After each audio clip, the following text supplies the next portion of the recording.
Hey guys, Digitech Lifestyle here, back with another video.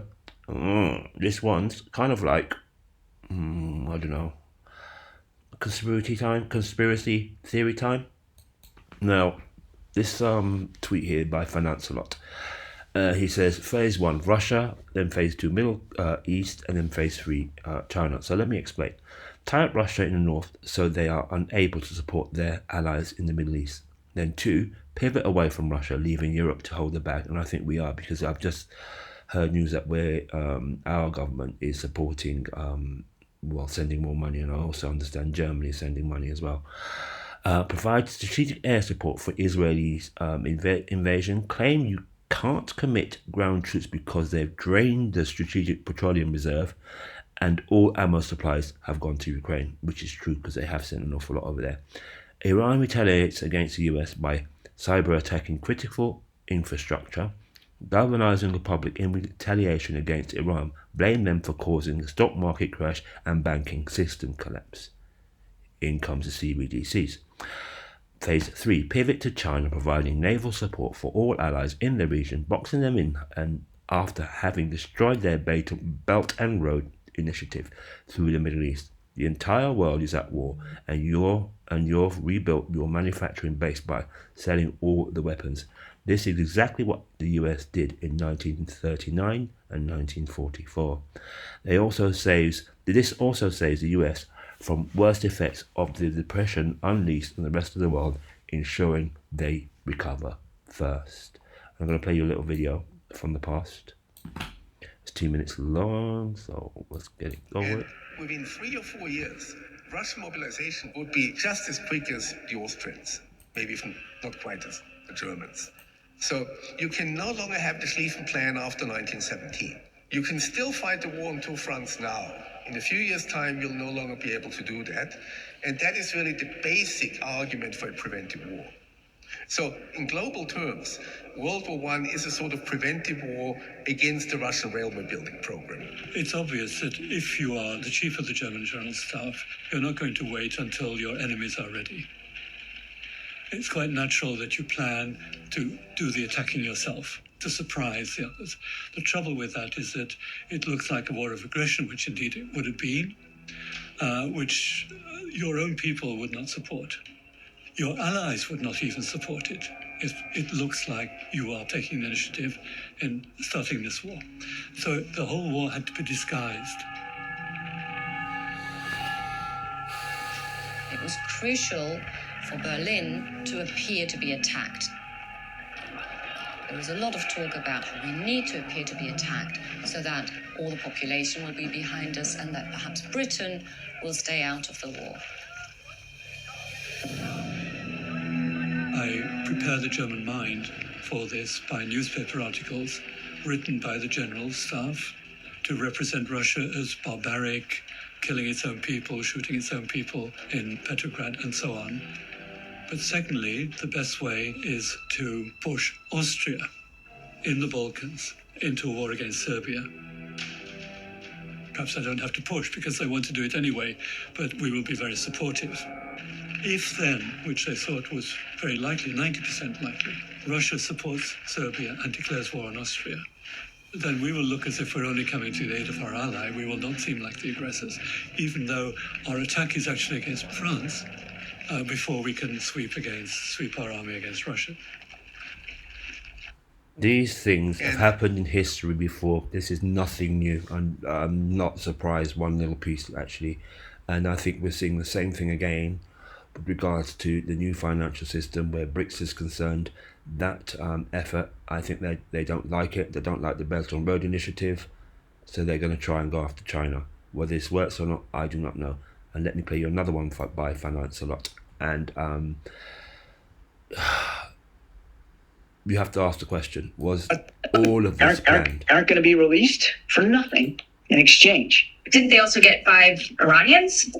They will get 5 Iranians as well. Yeah, Jackie. Then we need to add $6 billion on top of that. This is the deal that we were able to strike. Biden's ransom payment will be immediately used to stoke violence, bloodshed, and mayhem throughout the Middle East, putting Israel, the United States, and the entire world in very grave peril. Joe Biden just lit a match to the Middle East.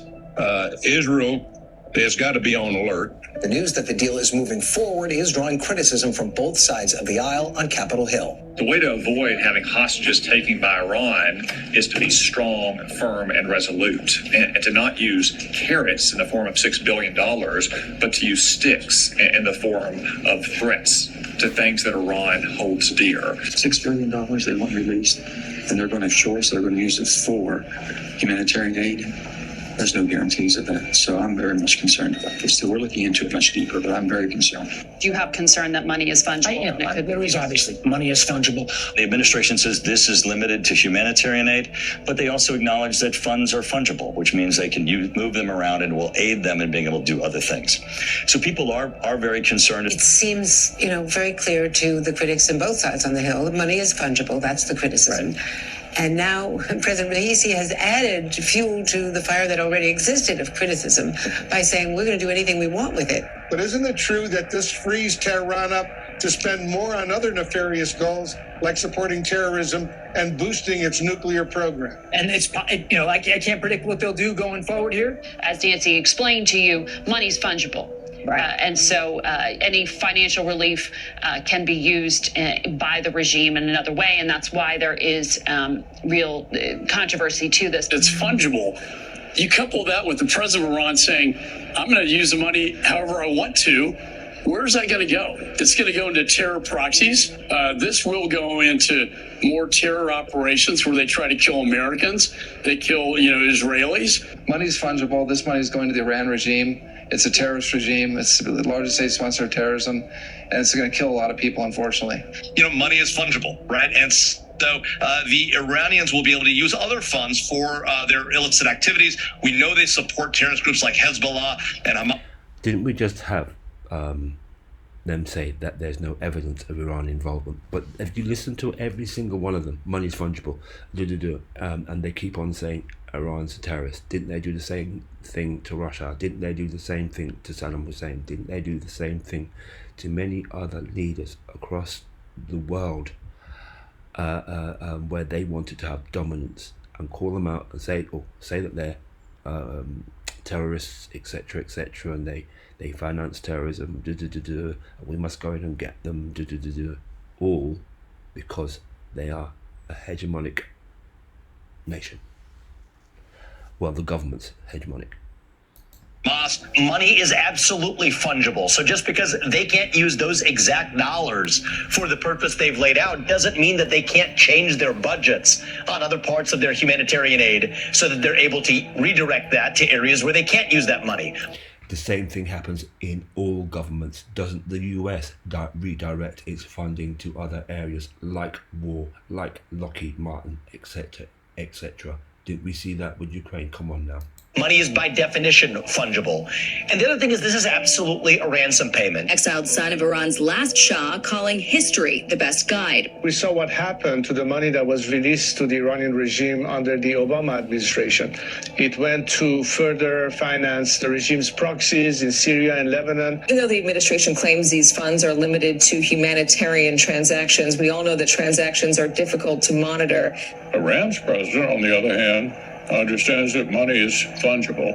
Iran continues to funnel resources to terrorist proxies like Hezbollah in Lebanon and Hamas in Gaza that attack Israel. Money is fungible, so Iran may have known this money is coming and used other funds to help fund this attack that happened.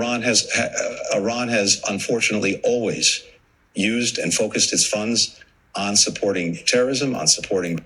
I'm sorry, but so has the USA. Come on now. They have the most amount of military bases across the world. They can do as much terrorism as they like because they're in close proximity to these areas, especially in the Middle East and other places, Africa. Anyway, I thought I'd leave that thought with you. I think this probably gets worse before it gets better. But at the end of it, we're going to see a new financial era. And I think this is exactly what's been planned. Distraction by the masses. We are all being distracted. And out of every war comes a new financial system anyway. After 9/11, they changed stuff. The same thing's going to happen now. Anyway, Dish That Lifestyle out. Like and subscribe. Take care of yourself, guys. Bye.